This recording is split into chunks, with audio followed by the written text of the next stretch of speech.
اہل کوفہ ان کے منتظر ہیں۔ اس نے حجازی لباس پہنا اور اپنے چہرے پر نقاب ڈالی، جو اس زمانے میں اہل بیت نبی کا لباس تھا، تاکہ ان کی ایک امتیازی شان ہو کہ دنیا انہیں پہچان سکے کہ اہل بیت نبی ہیں۔ عبید اللہ ابن زیاد نے حجازی لباس پہنا اور ایک لمبا سفر کرتے ہوئے اس راستے پر آیا جو مکہ معظمہ سے کوفہ کی جانب پہنچتا تھا۔ اس راستے پر آنے کا مقصد یہ تھا کہ اگر کسی نے اہل کوفہ کو اطلاع بھی دیا تو اطلاع یہ پہنچے گی کہ امام حسین تشریف لا رہے ہیں، کوئی میرا راستہ روکنے والا نہ ہوگا اور میں دارالعمارت میں داخل ہو جاؤں گا۔ چنانچہ وہ سفر کرتا ہوا ایک دن شام کے وقت، جبکہ اہل کوفہ میں کافی لوگ شہر کوفہ کے باہر آ کر امام حسین کا انتظار کر رہے تھے، سورج غروب ہونے والا تھا، اس وقت یہ ابن زیاد اپنے لشکر کو لے کر کوفہ کے قریب پہنچ گیا، لشکر کو وہیں پہ ٹھہرایا، چند لوگوں کو ساتھ لے کر نماز مغرب کے بعد جب ہلکا اندھیرا ہو گیا تو یہ کوفے میں داخل ہوا۔ جب اہل کوفہ نے دیکھا کہ مکہ معظمہ کے راستے سے کچھ لوگ آ رہے ہیں تو انہیں یقین ہوا کہ سیدنا امام حسین رضی اللہ تعالی عنہ تشریف لا رہے ہیں۔ جب عبید اللہ ابن زیاد کوفہ میں داخل ہو گیا، اہل کوفہ نے دیکھا تو محبت اور جوش میں آ کر نعرے لگانے لگے، مرحبا یا ابن رسول اللہ، اے امام حسین آپ کی آمد مبارک ہو، مرحبا یا ابن رسول اللہ، اے امام حسین آپ کی آمد مبارک ہو۔ یہ ظالم عبید اللہ ابن زیاد سر جھکائے ہوئے نقاب کے اندر سے خاموشی سے دیکھتا رہا، حالات کا جائزہ لیتا رہا اور اپنی سواری آگے بڑھاتا رہا، یہاں تک کہ دارالعمارت کے قریب آ گیا۔ تو دارالعمارت کے قریب جب پہنچا تو حضرت نعمان ابن بشیر جو کوفہ کے گورنر تھے، اچانک ان کے دل میں خیال آیا کہ ہم نعرہ لگا رہے ہیں مگر ادھر سے کوئی جواب نہیں ملتا، کہیں ایسا تو نہیں ہمارے ساتھ دھوکا ہوا ہو۔ آپ آگے بڑھے، حضرت نعمان ابن بشیر اور ابن زیاد کے چہرے سے خود آپ نے اس کو بے نقاب کر دیا، چہرے سے نقاب کو ہٹا دیا۔ تاریخ کہتی ہے جب حضرت نعمان ابن بشیر نے چہرے سے نقاب ہٹایا تو آپ نے دیکھا کہ امام حسین نہیں بلکہ عبید اللہ ابن زیاد کا مغرور چہرہ سامنے ہے۔ آپ نے بلند آواز سے پکارا، اے اہل کوفہ، تمہارے لیے تباہی آ گئی ہے، یہ امام حسین نہیں، یہ عبید اللہ ابن زیاد ہے جو ابھی آ رہا ہے۔ عبید اللہ ابن زیاد کا نام سنتے ہی ایسا محسوس ہوا جیسے اہل کوفہ کے حوصلے پست ہو گئے ہوں، وہ ایک دوسرے کو دیکھنے لگے اور دبے پاؤں وہاں سے ہٹنا شروع کیا۔ اگر اہل کوفہ نے ہمت سے کام لیا ہوتا تو اسی وقت آگے بڑھتے، ظالم ابن زیاد کو تباہ و برباد کر دیتے، اسے قتل کر دیتے، فتنہ ختم ہو جاتا۔ لیکن یہ دنیا کے حالات ہیں کہ جیسے ہی عبید اللہ ابن زیاد کو دیکھا تو وہ کوفہ کے لوگ جو امام حسین کو بلانا چاہ رہے تھے محبت اور ہمدردی کا دعویٰ کر رہے تھے، امام حسین کے قدموں پہ جان نچھاور کرنے کی قسمیں کھائی تھی، تمام اپنے گھروں کے لیے روانہ ہو گئے۔ عبید اللہ ابن زیاد دارالعمارت کے اندر داخل ہو گیا اور جیسے ہی پہنچا حضرت نعمان ابن بشیر کو یزید کا حکم نامہ دکھا کر گورنری سے معزول کر دیا اور خود کوفے کی گورنری کا عہدہ سنبھال لیا۔ روایت کے اندر ملتا ہے پھر رات کے وقت خاموشی سے اس نے پورے شہر کوفہ کا محاصرہ کرا لیا، اپنے سپاہیوں کو بلا کر کہ کوئی شخص شہر کوفہ سے باہر نہ جانے پائے، بالخصوص سیدنا امام مسلم شہر کوفہ سے نہ نکلنے پائے۔ رات گزر گئی، صبح ہوتے ہی ابن زیاد نے پورے شہر کوفہ میں اعلان کرایا کہ تمام لوگ جامع مسجد میں جمع ہو جائیں۔ لوگ جمع ہو گئے۔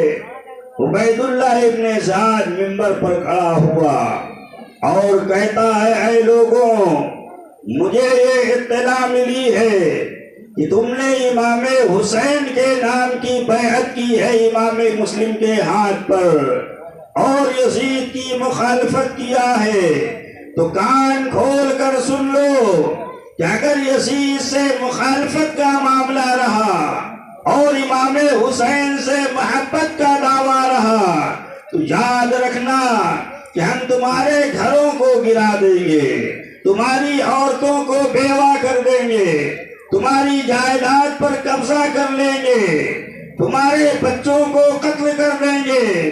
خبردار اگر تم نے امام حسین سے محبت کا دعویٰ کیا تو ہم تمہیں نیست و نابود کر دیں گے۔ تاریخ کہتی ہے کہ عبید اللہ ابن زیاد کے خطبے کو سن کر وہ کوفہ کے لوگ جو امام حسین پر جان فدا کرنے کا دعویٰ کرتے تھے آپس میں گفتگو کرنے لگے کہ ہمیں اس میں پڑھنے سے کوئی فائدہ نہیں، یہ بادشاہوں کا معاملہ ہے، امام حسین جانے اور یزید جانے، ہم تو یزید کی حکومت میں رہتے ہیں، ہم تو انسی کو جانتے ہیں۔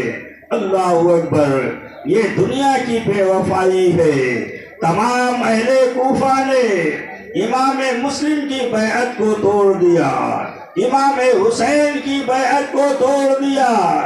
تاریخ کہتی ہے کہ جب سیدنا امام مسلم رضی اللہ تعالی عنہ نے حالات کو دیکھا تو مختار بن عبید ثقفی کے مکان سے آپ باہر تشریف لائے۔ غالباً عصر کا وقت یا مغرب کا وقت رہا ہوگا۔ حضرت امام مسلم مصلی امامت پر کھڑے ہوئے تو اب بھی اہل کوفہ میں سے 500 لوگ ایسے تھے جنہوں نے آپ کی ابتدا میں نماز ادا کی، آپ کی ابتدا میں کھڑے ہوئے نماز ادا کرنے کے لیے، مگر تاریخ کہتی ہے کہ جب امام مسلم نے سلام پھیرا ہے نماز کو مکمل کر کے تو وہ 500 لوگ جو محبت حسین کا دعویٰ کرتے تھے ایک بھی نظر نہ آئے، تنہا امام مسلم تھے اور آپ کے 2 شاہزادے تھے۔ یہ ہے کوفہ کی بے وفائی کہ مہمان بنا کر آل رسول کو ان کے ساتھ یہ غداری کی ہے۔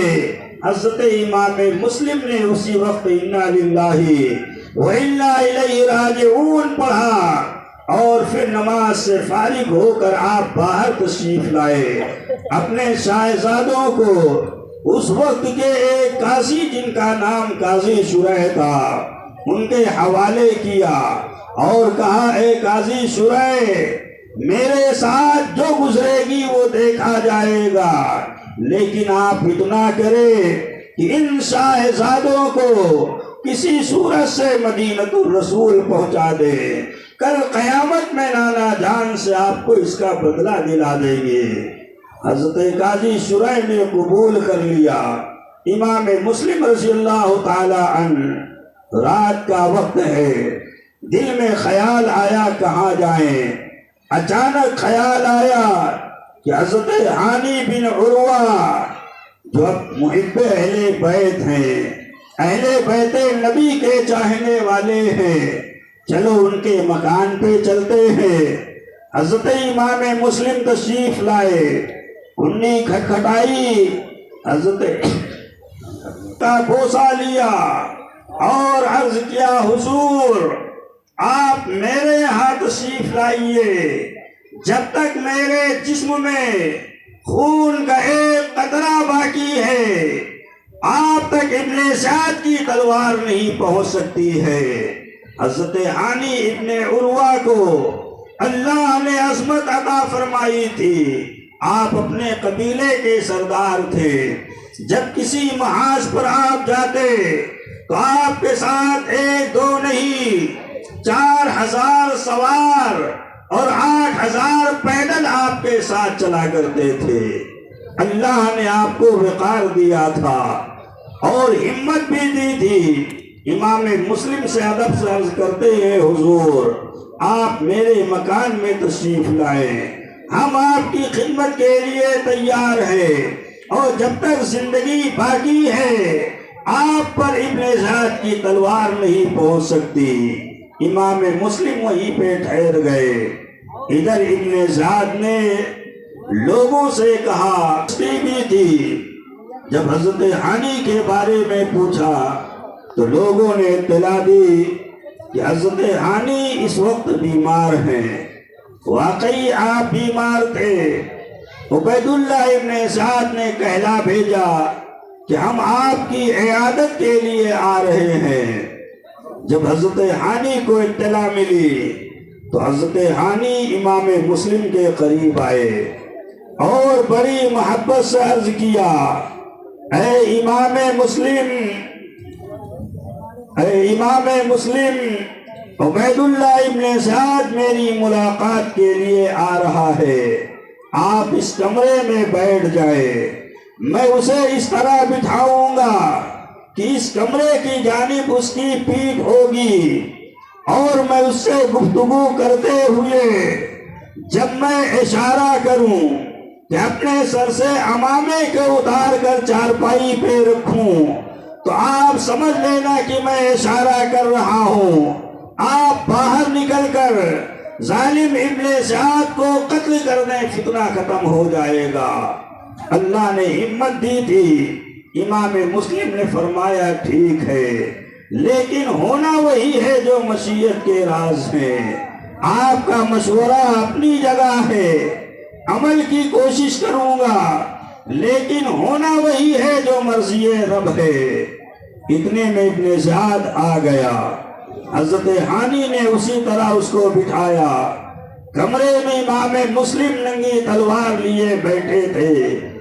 حضرت ہانی دوران گفتگو اپنے سر سے آپ نے عمامے کو ہٹایا، گویا اشارہ تھا حضور تشریف لائے اور فتنے کو ختم کر دے، لیکن امام مسلم باہر نہ آئے۔ ابن سعد بیٹھا رہا۔ حضرت ہانی نے دوسری مرتبہ عمامے کو اتار کر چارپائی پر رکھا، پھر بھی امام مسلم نہ آئے۔ تیسری مرتبہ ویسے ہی سر پر رکھ کے پھر نیچے رکھا کہ شاید آپ کی نگاہ نہ پڑی ہو، لیکن امام مسلم پھر بھی باہر نہ آئے تو آپ جھنجلا گئے اور زبان سے ایک شعر پڑھا عربی میں، جس کا مفہوم یہ تھا کہ مقصود سامنے ہے، آنے میں تاخیر کیوں ہے، آئیے اپنا مقصد پورا کیجئے۔ ابن سعد وہ بھی جہاں دیدہ تھا، کہتا ہے ہانی بے وقت یہ شعر پڑھنے کی وجہ کیا ہے؟ تو قریب کے لوگوں نے کہا اے ابن سعد، جب سے ان کی طبیعت علیل ہوئی ہے دن کے آخری حصے میں کبھی کبھی ایسے ہی شعر پڑھا کرتے ہیں۔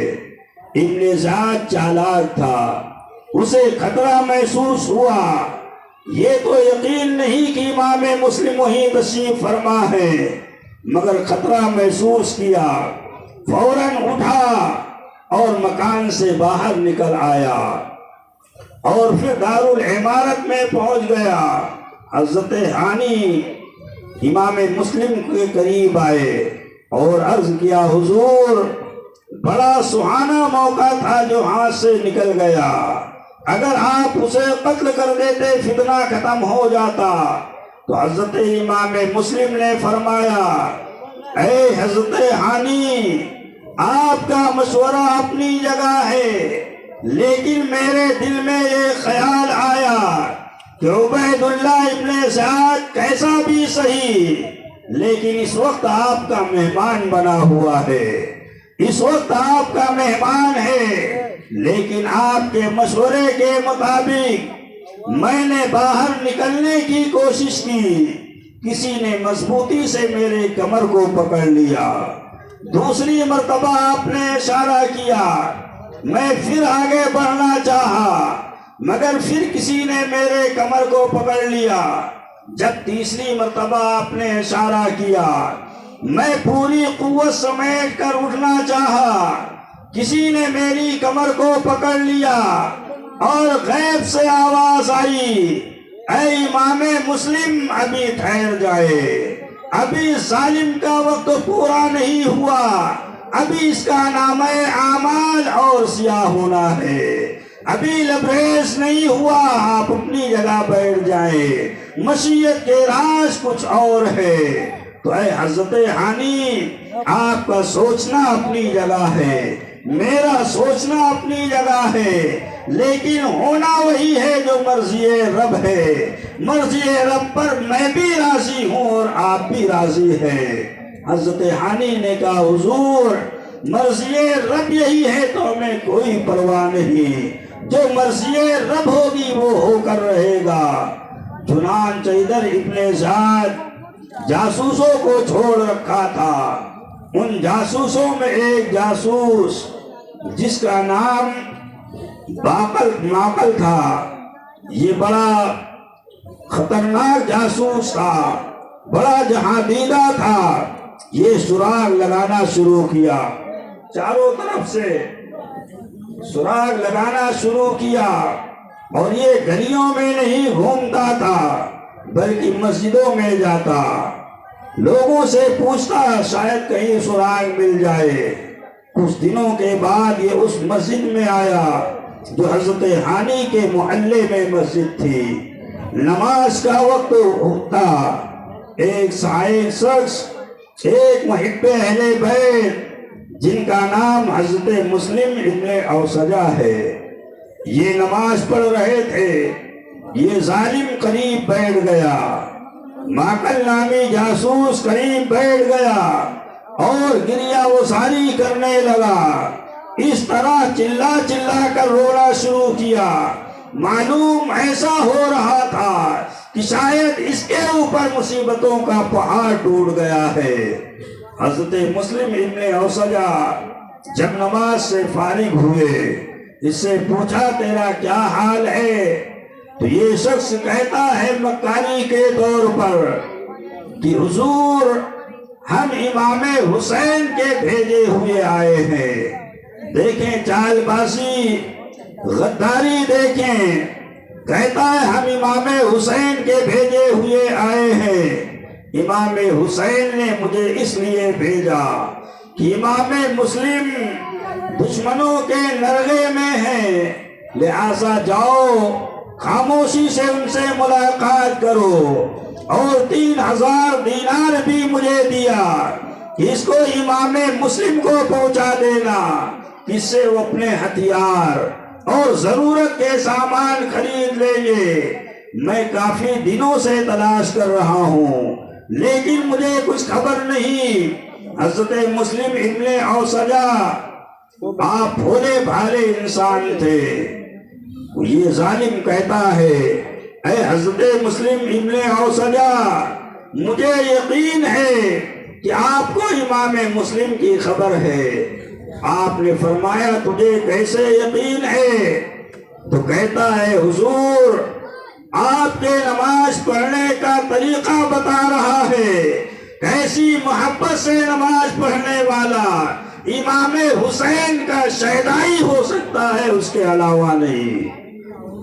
چنانچہ علماء نے ذکر کیا کہ حضرت مسلم ابن اوسجہ اس کے فریب میں آ گئے اور انہوں نے سمجھا واقعی امام حسین کا بھیجا ہوا ہے، اسے ساتھ لیا اور حضرت ہانی کے دروازے پر آئے، آواز دی، دروازہ کھلا، امام مسلم سے ملاقات کرا دی۔ یہ ظالم یہاں بھی آ کر فریب کی باتیں کرتا رہا، 3000 دینار دیے اور کہا کہ امام پاک نے بھیجا ہے، ضرورت کے مطابق استعمال کریں، انشاءاللہ العظیم میں پھر آپ کے پاس آؤں گا، آپ کی پوری خدمت کرنے کی ذمہ داری میں لے رہا ہوں۔ یہ فریب دے کر یہ واپس چلا گیا۔ علماء نے بتایا کہ سیدھا ابن سعد کے دربار میں پہنچا اور کہتا ابن سعد، حضرت ہانی کو تم اپنا دوست سمجھتے ہو، لیکن امام مسلم حضرت ہانی کے یہاں تشریف فرما ہے۔ جب ابن سعد نے سنا غصے میں تلملا اٹھا، فوراً 3 لوگوں کو بھیجا، محمد بن اشعث کندی اور اس کے ساتھ 2 لوگ اور آئے کہ آپ چلیں، یزید آپ چلے، ابن سعد آپ کو بلا رہا ہے۔ حضرت ہانی نے جب سنا تو آپ نے فرمایا تم چلو، ہم ابھی آتے ہیں۔ آپ مکان کے اندر گئے، اچھی طرح غسل کیا، عمدہ لباس پہنے، عمامہ باندھا، خوشبو لگائی اور گلے میں تلوار حمائل کی، 92 سال کی عمر شریف تھی۔ تیار ہو کر امام مسلم کے قریب آئے، حضور ہمیں ایسا معلوم ہو رہا ہے کہ ابن سعد کو اطلاع مل چکی ہے کہ آپ میرے مکان میں تشریف فرما ہیں، اس ظالم نے مجھے بلایا ہے، خیر مجھے اپنی جان کی پرواہ نہیں، آپ سکون و اطمینان سے میرے مکان پہ رہیے، اگر میں زندہ واپس آیا فبہا، اور اگر مجھے شہید بھی کر دیا گیا تو مجھے کوئی غم نہیں کہ محبت اہل بیت کا حق مجھ سے ادا ہو جائے گا، کہ محبت اہل بیت میں میری جان جا رہی ہے۔ میں اگر واپس نہ آ سکا تو میرا مکان بھی آپ کے حوالے ہے، میرے گھر کے لوگ بھی آپ کے حوالے ہیں۔ آخری سلام کر کے حضرت ہانی ابن سعد کے دربار میں پہنچ گئے۔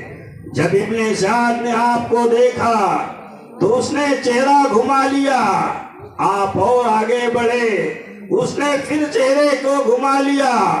آپ نے فرمایا ابن سعد کیا معاملہ ہے، چہرہ کیوں پھرا رہا ہے؟ ابن سعد کہتا ہے اے حضرت ہانی، میں تمہیں اپنا وفادار سمجھتا تھا، لیکن تم غداری کر رہے ہو، حضرت امام مسلم کو تم نے اپنے گھر میں چھپا رکھا ہے اور ہمیں اطلاع بھی نہیں دی۔ آپ نے فرمایا او ابن سعد، تیرے پاس کیا ثبوت ہے کہ امام مسلم میرے یہاں ہے؟ تو ابن سعد نے اسی معقل نامی جاسوس کو بلایا اور کہا بتا حقیقت کیا ہے؟ معقل جیسے ہی سامنے آیا، حضرت ہانی کی نگاہ اس پر پڑی تو آپ نے فرمایا ظالم، یہ صرف تیری مکاری ہے کہ تو نے امام حسین سے دشمنی کی اور اپنے آپ کو چھپا رکھا تھا۔ چنانچہ آپ نے تلوار اٹھائی اور اسی لمحے اس ظالم کو آپ نے قتل کر دیا۔ 92 سال کی عمر شریف تھی، لیکن اللہ نے قوت و ہمت دی تھی کہ اسی لمحے آپ نے اس ظالم کے جسم کے 2 ٹکڑے کر دیے۔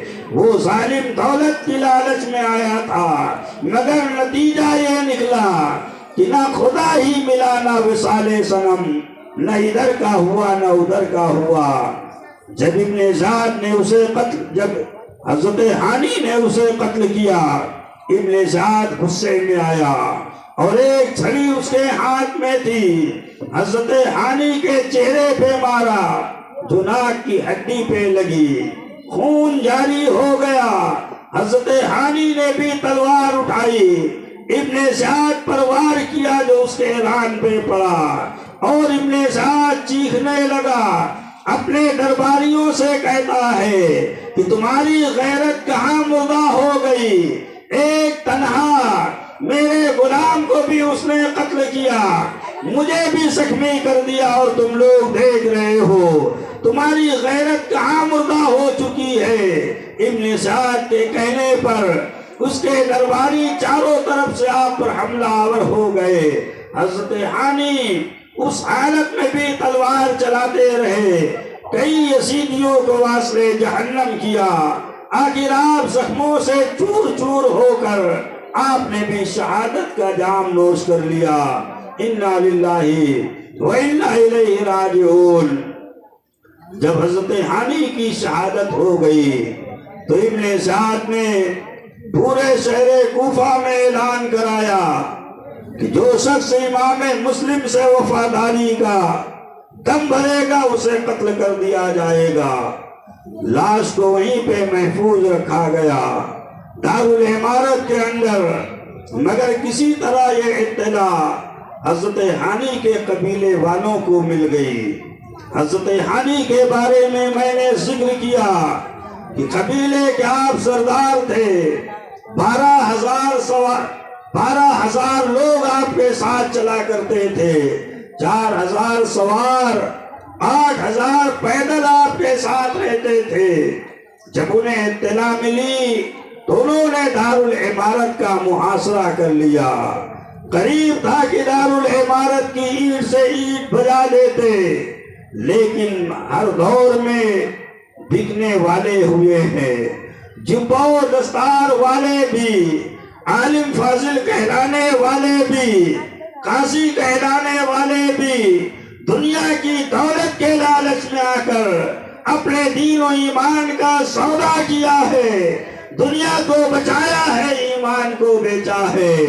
ابن سعد نے اس دور کے ایک بڑے قاضی کو بلایا، دارالعمارت کا محاصرہ ہو چکا ہے، حضرت امام مسلم بھی وہاں تشریف فرما ہے، اگر حضرت امام مسلم ذرا سا اشارہ فرما دیتے تو دارالعمارت کی اینٹ سے اینٹ بچ جاتی، لیکن آپ نے پہل نہ کرنا چاہا، آپ یہی چاہ رہے تھے کہ صلح کا کوئی راستہ نکل آئے، آپس میں کوئی ایسی نہ ہونے پائے۔ چنانچہ علماء نے ذکر کیا، ادھر ابن سعد نے کوفہ کے ایک بڑے قاضی القضاء کو بلایا اور کہا کہ دارالعمارت کی چھت پر چڑھ کر ہانی کے قبیلے والوں کو آپ یقین دلا دیں کہ حضرت ہانی کو ابھی قتل نہیں کیا گیا ہے، زخم ضرور آیا ہے مگر وہ زندہ ہے۔ یہ قاضی ایمان کو بیچ کر دولت کی لالچ میں آ کر دارالعمارت کی چھت پہ چڑھ گیا اور لوگوں کو مخاطب کر کے اعلان کیا، اے لوگوں مجھے اچھی طرح جانتے ہو، میں قاضی القضاء ہوں، میری عظمت تمہیں تسلیم ہے، میرے مقام کو تم جانتے ہو، سنو میں تم سے کہتا ہوں۔ اس نے قسم کھا کر یقین دلایا کہ میں کہہ رہا ہوں کہ حضرت ہانی ابھی زندہ ہے، معمولی زخم انہیں آیا ہے، میں خود اپنے آنکھوں سے دیکھ کر آیا ہوں، لہٰذا تم واپس چلے جاؤ، پریشان نہ ہو۔ حضرت ہانی کے قبیلے والوں کو قاضی کی بات پر یقین ہو گیا، یہ قاضی القضاء ہے، یہ جھوٹ نہیں بولتا، جو کہہ رہا ہے وہ سچ کہہ رہا ہے۔ سب واپس چلے گئے۔ ادھر حضرت امام مسلم کو حالات کا علم ہے کہ حضرت ہانی کو شہید کر دیا گیا، تو حضرت ہانی کے مکان میں آپ دوبارہ واپس تشریف نہیں لے گئے، اس خیال سے کہ حضرت ہانی کو تو شہید کیا گیا، کہیں میری وجہ سے حضرت ہانی کے گھر والوں پر ظلم نہ کیا جائے۔ آپ باہر نکل آئے، رات کا وقت ہے، گلی میں آپ ٹہل رہے ہیں، شہر کوفہ کی گلی ہے، چاروں طرف سناٹا اندھیرا ہے، لوگوں پر ابن سعد کا خوف طاری ہے۔ سنسان گلیوں میں جسے مہمان بنا کر بلایا گیا، آج کوئی پرسان حال نہیں ہے، سر چھپانے کی بظاہر جگہ نہیں ہے کوفہ شہر میں۔ حضرت امام مسلم گلی میں ٹہل رہے ہیں، پیاس کا غلبہ ہوا، آپ کی نگاہ پڑی، کچھ دور پر تھوڑا اجالا نظر آ رہا ہے۔ آپ وہاں تشریف لے گئے تو دیکھا ایک ضعیفہ جن کا نام طوعہ ہے، دروازے پر بیٹھی ہوئی ہے، جیسے کسی کا انتظار ہو۔ قریب گئے اور فرمایا، اے ضعیفہ، اگر تم سے ہو سکے تھوڑا سا پانی پلا دو۔ ضعیفہ اٹھی، بڑی محبت سے لا کر پانی پیش کیا، آپ نے پانی نوش فرمایا، پھر وہیں پر آپ کھڑے رہے۔ ضعیفہ نے کہا، آپ کون ہیں؟ پانی بھی آپ نے پی لیا، آپ اپنے مکان تشریف لے جائیں۔ حضرت امام مسلم نے فرمایا، اے ضعیفہ، شہر کوفہ میں میرا کوئی مکان نہیں ہے، میں امام حسین کا بھیجا ہوا امام مسلم ہوں، اہل کوفہ نے غداری کی ہے، آج میں تنہا شہر کوفہ میں ٹہل رہا ہوں۔ وہ ضعیفہ محب اہل بیت تھی، اہل بیت نبی کی چاہنے والی تھی، قدموں کا بوسہ لیا، ادب سے عرض کیا، حضور یہ مکان آپ کا ہے، آپ یہاں تشریف لائیں، جب تک حالات بہتر نہیں ہو جاتے آپ میرے مکان میں رہے، حالات بہتر ہو جائیں گے تو آپ تشریف لے جانا۔ امام مسلم وہیں پہ ٹھہر گئے، دن گزر گیا، رات کا وقت آیا، دن تو گزر چکا تھا۔ نماز عشاء کے بعد حضرت امام مسلم بستر پر آرام کرنے لگے۔ تہجد کی نماز کا وقت ادھر قریب ہوا، ادھر ابن زیاد کے دربار سے حضرت طوعہ جو ضعیفہ تھی ان کا بیٹا آیا، جو ابن زیاد کا درباری ملازم تھا، جس کا نام بلال تھا۔ حضرت طوعہ نے اس سے ذکر کیا کہ میرے بیٹے، یہ میری خوش نصیبی ہے کہ اہل بیت نبی کے چشم و چراغ حضرت امام مسلم میرے ہاں تشریف فرما ہے۔ ضعیفہ تو یہ سمجھتی تھی کہ جیسے میرے دل میں اہل بیت نبی کی محبت ہے، ویسے ہی اس کے دل میں بھی اہل بیت نبی کی محبت ہوگی۔ یہ ظالم بلال اپنی ماں کو تسلی دیتا ہے اور فریب کاری سے کہتا ہے کہ یہ خوش نصیبی ہماری ہے، میں بھی ان کی خدمت میں رہوں گا۔ نماز عشاء کے بعد جب آپ لیٹ گئے، حضرت امام مسلم یہ چاروں طرف بلال پہرا دینے لگا، ماں سے بھی کہتا ہے آپ سو جائے، میں چاروں طرف پہرا دوں گا کہ کہیں ایسا نہ ہو کوئی دشمن آپ کو تکلیف پہنچائے۔ ماں نے خوشی کا اظہار کیا کہ میرا بیٹا بھی وفادار ہے، لیکن انہیں نہیں معلوم تھا کہ اس ظالم کے دل میں دنیا کی محبت غالب ہے، اہل بیت نبی کا یہ دشمن ہے۔ حضرت طوعہ بھی سو گئیں، یہ بلال رات میں اٹھا، خاموشی سے ابن سعد کے دربار میں پہنچا اور کہتا، ابن سعد، امام مسلم میرے مکان میں تشریف فرما ہے، میں نے انہیں سلا دیا ہے، وہ آرام کر رہے ہیں، اپنے سپاہی بھیج کر انہیں گرفتار کرا لے۔ ابن سعد خوش ہوا، ایک سونے کا ہار اسے انعام میں دیا، یہ فوراً پھر واپس آ کر پہرا دینے لگا۔ پہرا دینے کا مقصد یہ نہیں تھا کہ حضرت امام مسلم کی جان بچانے کی کوشش کرے، مقصد یہ تھا کہ کہیں ایسا نہ ہو کہ امام مسلم تشریف لے جائے تو ہم ابن سعد کے دربار کے انعام سے محروم ہو جائیں گے۔ چنانچہ ابن سعد محمد بن اشعث کندی کو 500 سواروں کا ایک دستہ دے کر بھیجا کہ جاؤ امام مسلم کو گرفتار کر کے لاؤ۔ محمد بن اشعث کندی 500 سواروں کو لے کر آیا۔ ادھر حضرت امام مسلم نماز فجر سے فارغ ہو کر آپ دعا میں مصروف تھے۔ گھوڑے کی ٹاپوں کی آواز آئی، آپ فوراً دعا کو مکمل کرتے ہیں۔ آپ کھڑے ہو گئے، حضرت طوا سے پوچھا یہ آواز کیسی آ رہی ہے؟ گھوڑے کی ٹاپوں کی۔ حضرت طوا نے کہا حضور ہمیں خبر نہیں ہے، لیکن محاصرہ میرے ہی مکان کا ہے۔ حضرت امام مسلم فوراً آپ نے اپنے ہتھیار کو لگائے، باہر نکلنا چاہا۔ حضرت طوا قریب آ گئی، حضور آپ باہر نہ تشریف لے جائیں، حالات کے تحت باہر نکلنا مناسب نہیں ہے، محاصرہ میرے گھر کا ہے۔ حضرت امام مسلم نے فرمایا اے حضرت طوا، آپ کو معلوم ہے کہ ہم محمدی کچھار کے شیر ہیں، ہم نے عزت کے ساتھ جینا بھی سیکھا ہے اور ہمیں عزت کے ساتھ مرنا بھی آتا ہے۔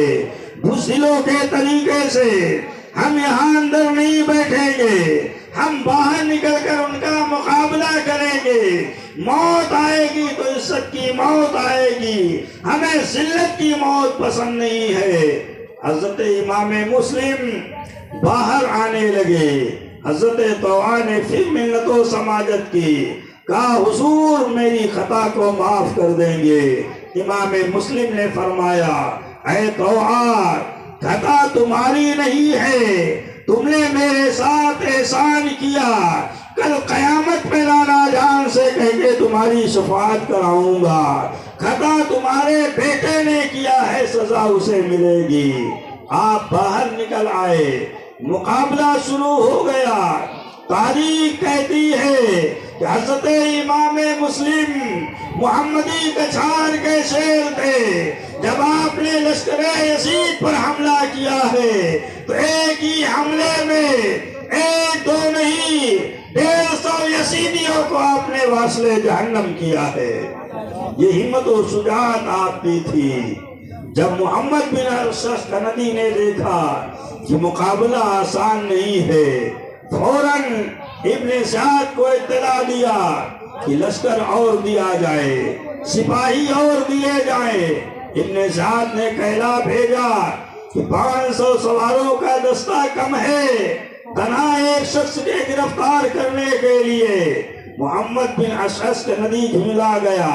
ابن سعد کو کہلا بھیجا کہ ابن سعد سن، کوفہ کے کسی سبزی بیچنے والے کے مقابلے میں نہیں بھیجا، یہ محمدی کچھار کے شیر ہیں، ان کے مقابلے میں 500 کا اگر 5000 بھی آ جائے تو کوئی حیثیت نہیں رکھتی ہے، یا تیرے اندر ہمت ہے تو اگر تو ہی مقابلہ کر لے۔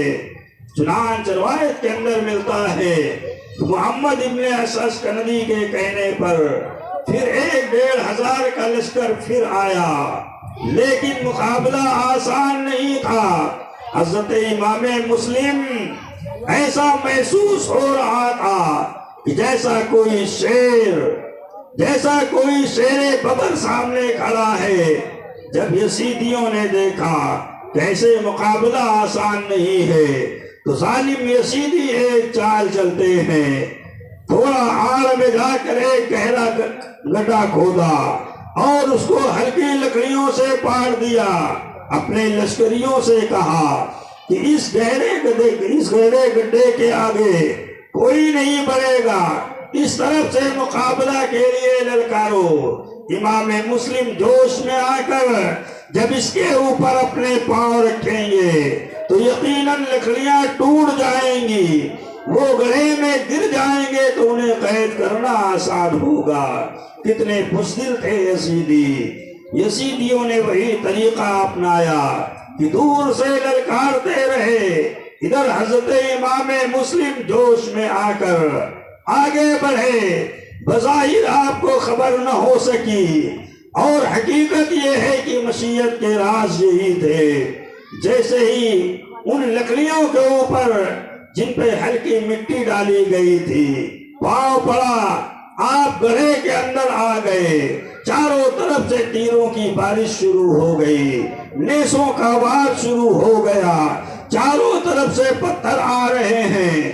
جب جسم نازنین زخموں سے لہو لہان ہو گیا، محمد بن عسکری نے محسوس کر لیا کہ اب ان کے اندر مقابلے کی طاقت نہیں ہے، تو قریب آئے اور آپ کو گرفتار کر لیا، آپ کے دستے مبارک کو پشت پہ باندھ دیا، جسم سے جگہ جگہ سے خون جاری ہے، ہاتھ کو باندھ دیا، تلوار کو چھین لیا اور آپ کو قید کر کے لے جا کر ابن سعد کے دربار میں پیش کر دیا۔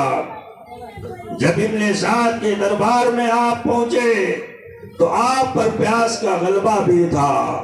جیسے ہی دربار میں داخل ہوئے، ظالم ابن سعد نے اسی دربار میں 2 شخص کو متعین کیا تھا کہ جیسے ہی امام مسلم تشریف لائے، دونوں طرف سے ان پر تلواروں کا وار کیا جائے۔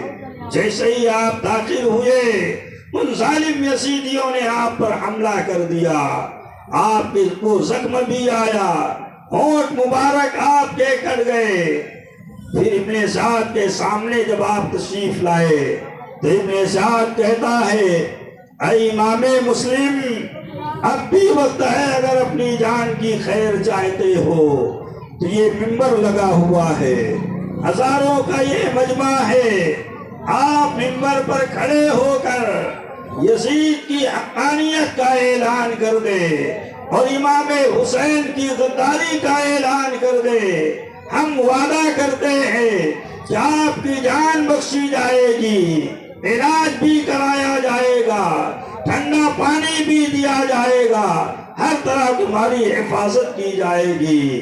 حضرت امام مسلم فرماتے ہیں، او ابن سعد، مجھے منبر پر چڑھا دیا جائے۔ منبر پر چڑھایا تو جائے۔ ابن سعد نے یہ سمجھا کہ شاید امام مسلم اپنی جان کی خوف سے، آپ اپنی جان کی خوف سے یزید کی حقانیت کا اعلان کریں گے۔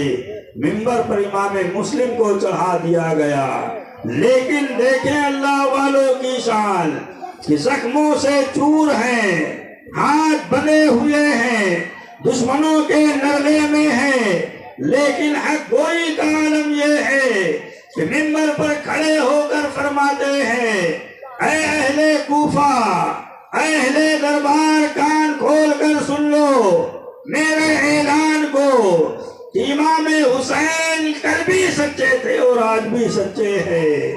ظالم یزید کل بھی جھوٹا تھا، آج بھی جھوٹا ہے۔